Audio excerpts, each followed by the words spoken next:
Now let's take a look at the dog list. You're going to already have your first dog added.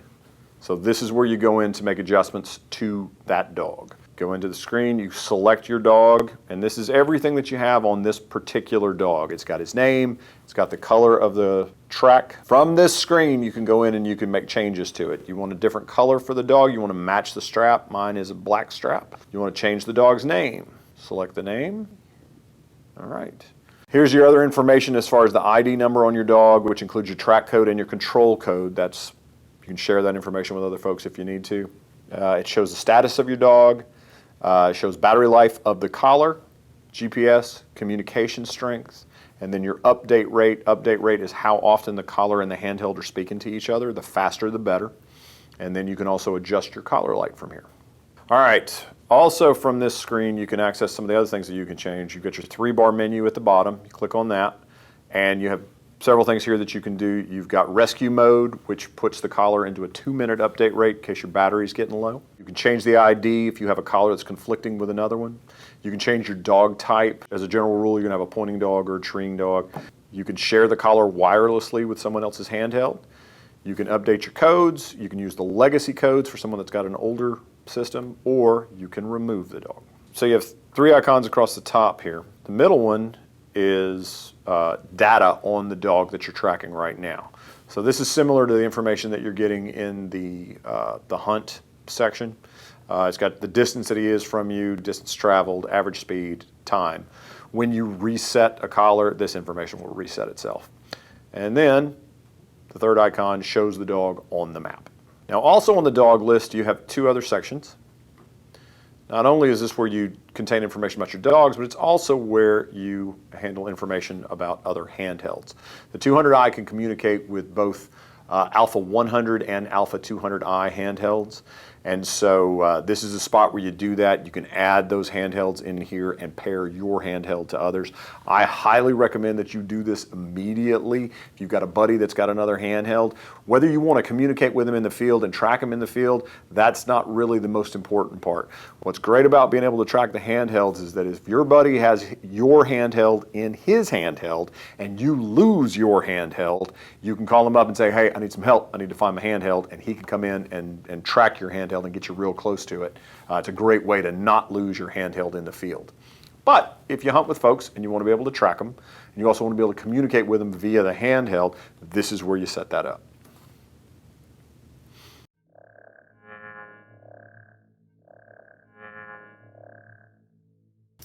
This is how you add an additional handheld to your unit so that you can track your buddies, see where everybody is. This is a change in the 200i versus the 100. In the 100, there was a separate section for contacts. In the 200i, contacts is in the dog list section. Main menu, dog list, contacts, contacts.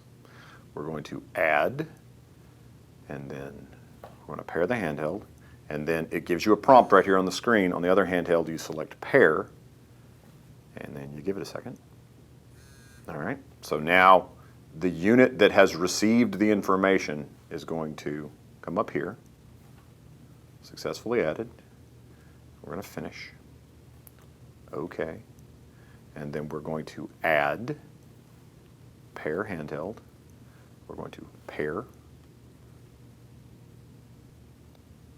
There we go. Adding a handheld is a 1-step process, but then you have to pair your handheld also.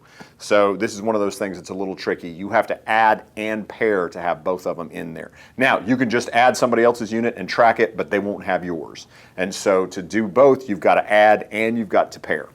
Once you have added and paired a system, you can track them and they can track you.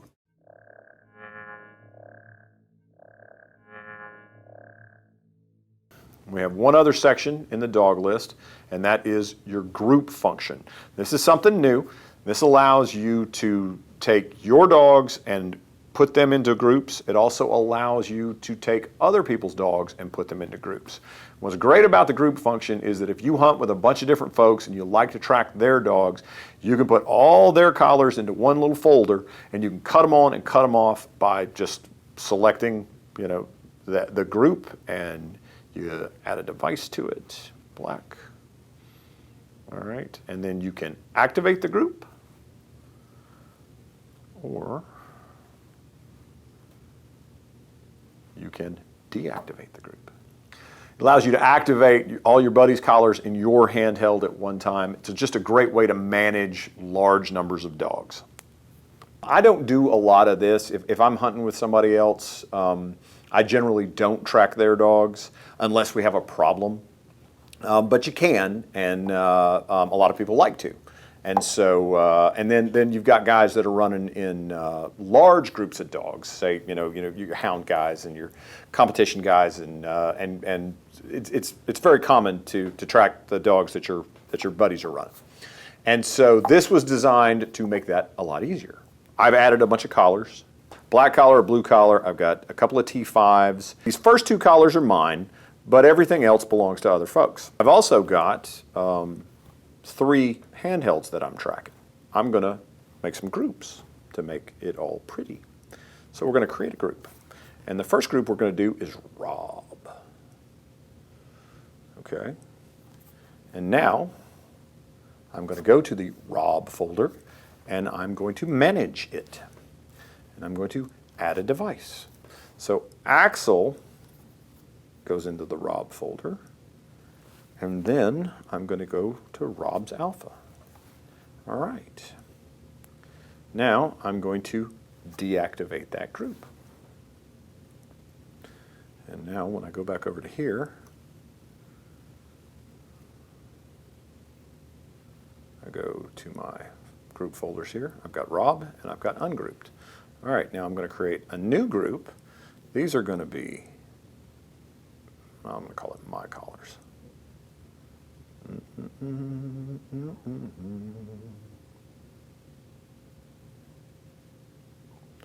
If I could type, this would go faster. All right, in my collars, I'm going to manage the group, and I'm going to add a device. I've got black. I'm going to add a device. I've got blue. Okay. Now, I'm going to deactivate that group. And then I'm going to create a new group, and this is going to be Ted's. Nope, that is not correct. Okay, I'm just going to call it Ted. Ted. Okay, and in his, Stop for just a second. All right. Move the camera. And now go back. All right, Ted's group here, we're going to manage it. And we're going to add device, and it's going to be that. And we're going to add a device, and it's going to be that. And we're going to add a device, and it's going to be that. Okay. And then we're going to deactivate the group. And I've still got 2 that are ungrouped. So we're going to create our last group, and that's going to be Wes. All right, so I'm creating the groups based off of the person, and then I am adding all right, so Scout and Wes. Okay. All right. Now I have no collars that are not grouped. Okay, so it's empty. All right, and I've got everybody over here, and I'm going to deactivate. All right, truck's waypoint. Okay, so now there's nothing being tracked. Now it gives you a link here to the dog list so that you can jump to it quickly. But we're going to go to the dog list, and we're going to go over here to the groups, and we're going to go to, we'll start with Rob, and we're going to activate group. And then I'm going to jump back to here. So now I'm running, that way I turned on both of them. So Rob's handheld is being tracked and Rob's dog is being tracked, okay? So I'm also going to go and I'm going to go back over here and I'm going to go to my collars and I'm going to activate group. And so now I've got my collars plus Rob plus Rob's dog. It's a really easy way to manage large groups of collars. And that way, That way, if you are hunting with multiple folks and you want to track them, you want to track their dogs, everything, this is just a great way to do it. So back in your dog list, we have our groups, and you can see what's active, what's not. I'm going to shut this one off. I'm going to deactivate that group. And you can see by ungrouped that's empty. That means everything that's in your handheld has been grouped. You can see under your other contacts here, I'm not tracking anybody right now, but here is everybody. And then I've got my dog list. If you only want to see your active dogs, under the menu function, you can select Show Active Dogs. So that gets rid of everybody that's not active. And then let's go back to Show All Dogs.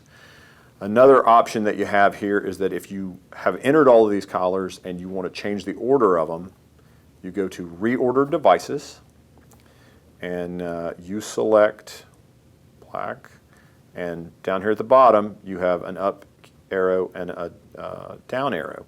So I want to move blue to the top, and then hit your check mark there, and now I want to take this dog and I want to move her down to the bottom, and there you go.